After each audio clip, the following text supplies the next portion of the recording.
Hedeh, Argentina tumbang, Brazil juga ikut tumbang. Jepang mode mengerikan. Jangan lupakan Rizky Ridho. Naturalisasi Messi dan Eliano dikebut siap main Oktober. Berikut berita lengkap Spasi Football Tonight edisi hari ini, gengs. Check it out.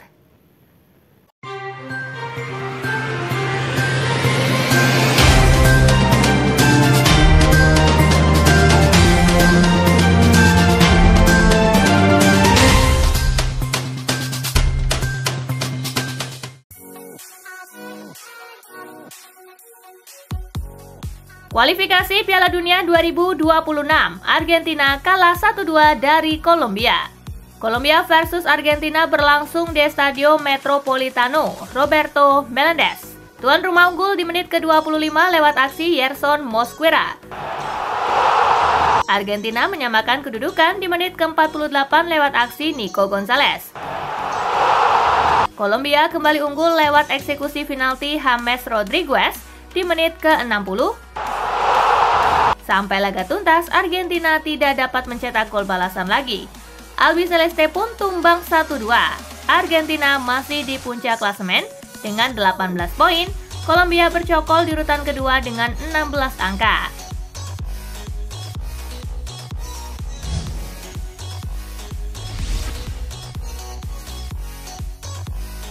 Brazil dikalahkan Paraguay 0-1.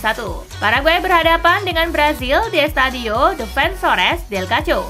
Paraguay bisa membuka keunggulan di menit ke-19.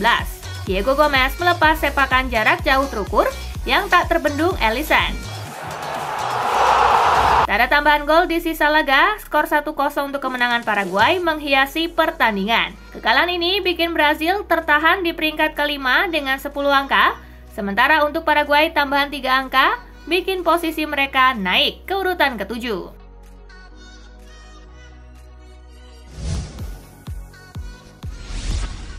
Hasil lengkap kualifikasi Piala Dunia 2026 zona CONMEBOL. Ekuador menang 1-0 atas Peru, Chili kalah 1-2 dari Bolivia, Venezuela bermain imbang 0-0 dengan Uruguay. Daftar top skor sementara masih dipimpin oleh Darwin Núñez dengan raihan 5 gol.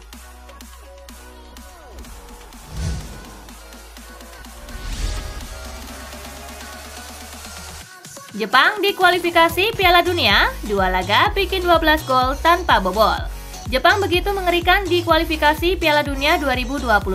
Samurai Biru mampu bikin 12 gol tanpa kebobolan dalam 2 laga. Di laga pertama mereka mampu melumat China 7-0 dan di laga kedua mereka membungkam Bahrain 5-0.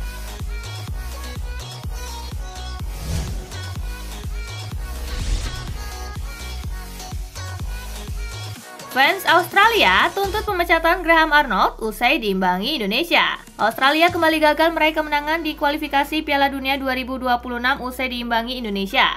Fans The Socceroos mengaku kecewa dengan hasil yang diperoleh Australia di 2 pertandingan awal kualifikasi Piala Dunia kali ini. Para fans meminta pelatih Graham Arnold untuk dipecat.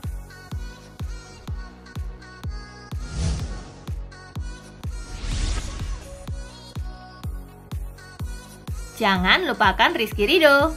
Ridho menjadi salah satu faktor solidnya pertahanan Indonesia dalam menahan gempuran Australia. Bek milik Persija Jakarta itu tampil menyatu dengan Jay Itses. Menurut catatan SofaScore, Ridho membuat 7 sapuan. Ada pula 4 tackle sukses dan 1 kali melakukan blok terhadap percobaan lawan.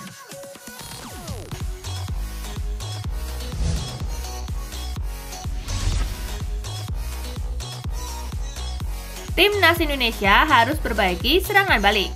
Timnas Indonesia masih punya pekerjaan rumah meski mampu mengimbangi Australia. Salah satunya adalah soal serangan balik. Bisa dilihat upaya Indonesia melakukan serangan balik saat melawan Australia masih jauh dari memuaskan. Transisi dari bertahan ke menyerang masih belum rapi.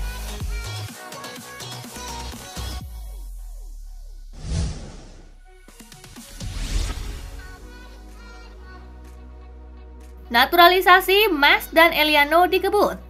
Erick Thohir menyampaikan bahwa calon pemain naturalisasi Eliano Reinders dan Messi Hilgers akan disiapkan untuk laga selanjutnya. Timnas Indonesia di kualifikasi Piala Dunia 2026. Proses naturalisasi keduanya telah memasuki tahap akhir.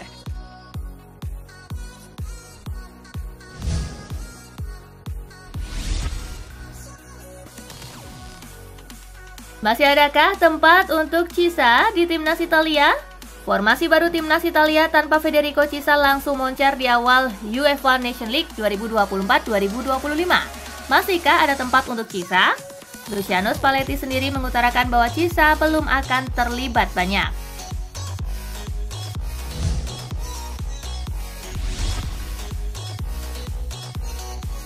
Laporte, aku ingin kembali ke Eropa. Back top Spanyol Aymeric Laporte akan mempertimbangkan tawaran kembali bermain di Eropa. Kontrak Laporte dengan Al Nassr baru akan habis pada 2 tahun lagi. Di Arab Saudi, aku jauh dari keluarga dan di kehidupanku yang biasanya. Aku bisa mempertimbangkan opsi kembali ke Eropa di masa depan, ungkap Laporte.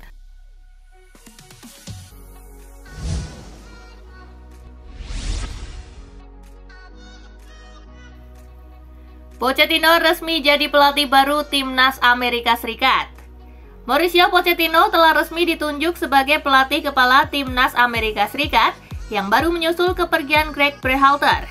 Pochettino kini telah setuju untuk memimpin Amerika saat mereka menjadi tuan rumah Piala Dunia di tahun 2026. Keputusan untuk bergabung dengan timnas Amerika Serikat bukan hanya tentang sepak bola bagi saya. Ini adalah tentang perjalanan yang akan dilalui oleh tim dan negara ini, ucap Pochettino.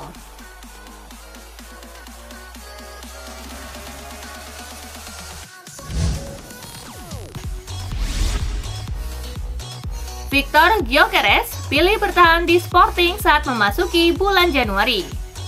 Victor Gyökeres, striker Sporting Lisbon yang sempat dikaitkan dengan Arsenal dan Chelsea, diperkirakan tidak akan meninggalkan klubnya ketika jendela transfer dibuka kembali pada Januari 2025. Gyökeres saat ini merasa nyaman di Portugal dan tidak tertarik pindah di tengah musim. Ia masih memiliki kontrak selama 4 tahun bersama Sporting. Kepindahan besar dari klub Portugal itu mungkin akan terjadi di masa depan.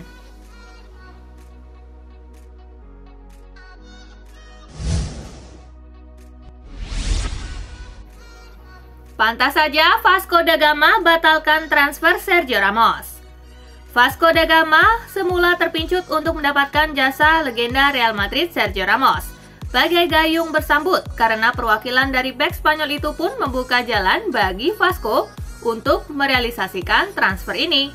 Kendati demikian, ada satu hal yang bikin Vasco kemudian berpikir ulang untuk mengangkut salah satu bek terbaik di dunia di generasinya tersebut. Petinggi Vasco Edmundo menjelaskan bahwa Ramos ingin digaji seperti versi prime dia.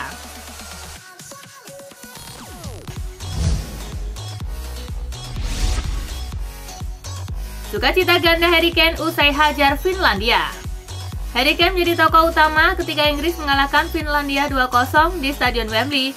Semua mata tertuju kepada Kane setelah ia mencatatkan penampilan ke-100 bersama Inggris. Lebih istimewa lagi, penyerang Bayern Munich itu mencetak brace untuk kemenangan Inggris.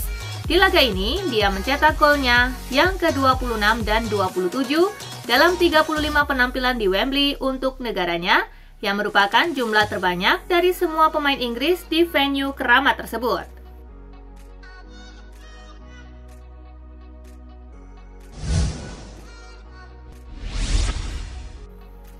Lee Carsley masih kurang nyaman meski bawa timnas Inggris raih start mulus. Lee Carsley masih merasa jauh dari kata nyaman dalam perannya sebagai pelatih sementara Inggris. Meskipun ia merasa senang melihat The Three Lions mengawali musim Nations League dengan sempurna. Terlepas dari awal yang mengesankan, Carsley mengaku belum terbiasa dengan kehidupan di tim senior. Timnas Inggris akan kembali beraksi bulan depan saat mereka menghadapi sesama pemuncak klasemen Liga B Grup 2 Yunani di Wembley.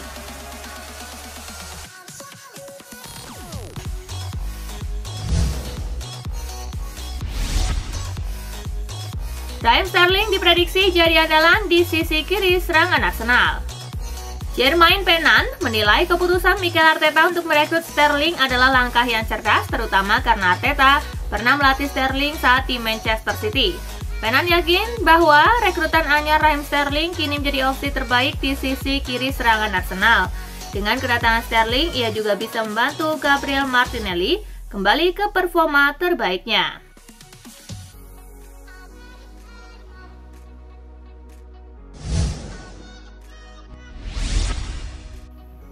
Newcastle United harus bersiap kehilangan Eddie Howe. Chris Sutton percaya bahwa Newcastle United berada dalam bahaya kehilangan manajer mereka Eddie Howe setelah jendela transfer musim panas yang mengecewakan.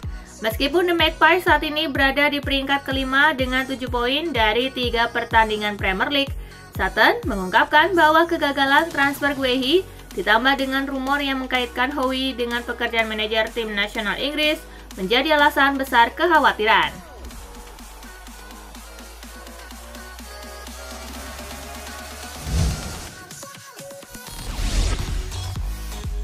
Negosiasi perpanjangan kontrak Mike Maignan sudah masuk tahap akhir. Negosiasi AC Milan dengan agen Mike Maignan sudah berada di tahap akhir, di mana terbaru menyebut ada optimisme jika kesepakatan akan segera tercapai. Milan dapat menyetujui kesepakatan baru dengan gaji sebesar 6 juta euro per tahun, termasuk bonus. Angka ini akan menempatkan Maignan di jajaran pemain dengan bayaran tertinggi di Milan. Penampilan konsistennya di bawah mister gawang merupakan faktor kunci dalam keberhasilan Rossoneri dalam beberapa musim terakhir.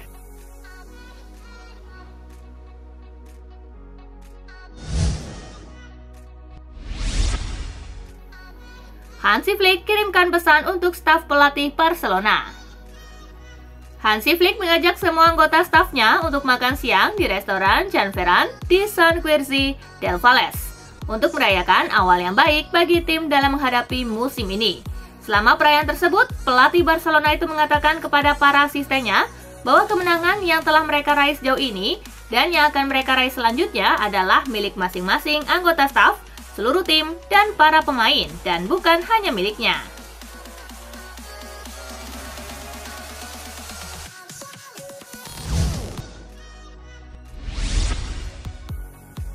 Deco jelaskan alasan Barcelona datangkan Dani Olmo. Direktur Barcelona, Deco menjelaskan mengapa klub menghabiskan banyak uang untuk merekrut Dani Olmo selama bursa transfer musim panas. Deco yang memainkan peran kunci dalam transfer tersebut mengatakan bahwa pemenang sepatu emas UEFA Euro 2024 itu membawa keseimbangan dan variasi bagi tim. Perekrutan itu sejauh ini berjalan baik bagi klub Katalan, dengan Olmo tampil gemilang mencetak 2 gol dalam 2 penampilan pertamanya.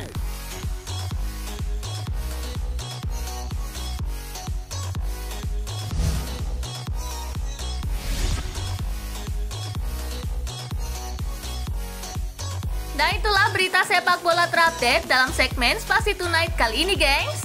Simak terus ya berita-berita menarik dan terupdate dari Kakak Spasi, tentunya di Spasi Football News dan Spasi Tonight.